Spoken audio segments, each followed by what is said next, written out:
Sa halip na bring Duterte home, dapat ay bring Roque home. Ito ang sinabi ng isang political analyst kasabay ng panawagan kay Attorney Harry Roque na harapin ang mga responsibilidad at pananagutan nito na naiwan sa bansa.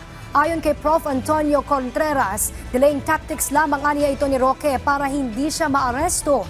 Dahil kapag natapos na ang sesyon ng Kongreso, mawawala na rin ng saysay ang arrest warrant na inisyu laban sa kanya. Total ay hindi rin naman ito kasama sa legal team ng mga Duterte. Mabuti pang umuwi na lang ito ng Pilipinas at harapin ang mga kasong isinampa laban sa kanya, gaya ng qualified human trafficking at iba pa.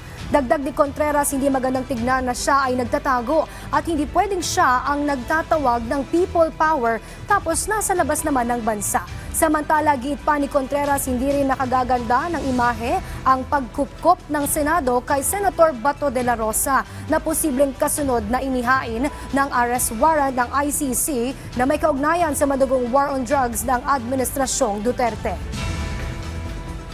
Pag nagpalabas na po ng arrest warrant, ang National ang NPS, pag mayroon ng probable cause doon, abay talagang na yung ibang issue na yung criminal case yun at non-bailable. O siya, ang international police naman ngayon, ang Interpol naman, ang hinga natin ng tulong para tugisin at arrestain siya sa ibang bansa kung hindi pa siya umuwi. Hindi magandang optics o natingnan ng Senado ay kumakanlong ng mga tinutugis ng batas o may mga arrest warrant. At saka kapag ang Senate ay wala sa session, hindi pwede na magkaroon siya ng immunity na kasi nakalagay sa saligang batas, yun lang yung sakop na pwedeng kanlungin ng Senado, ang isang senador habang nasa session at hindi matindi ang kaparusahan.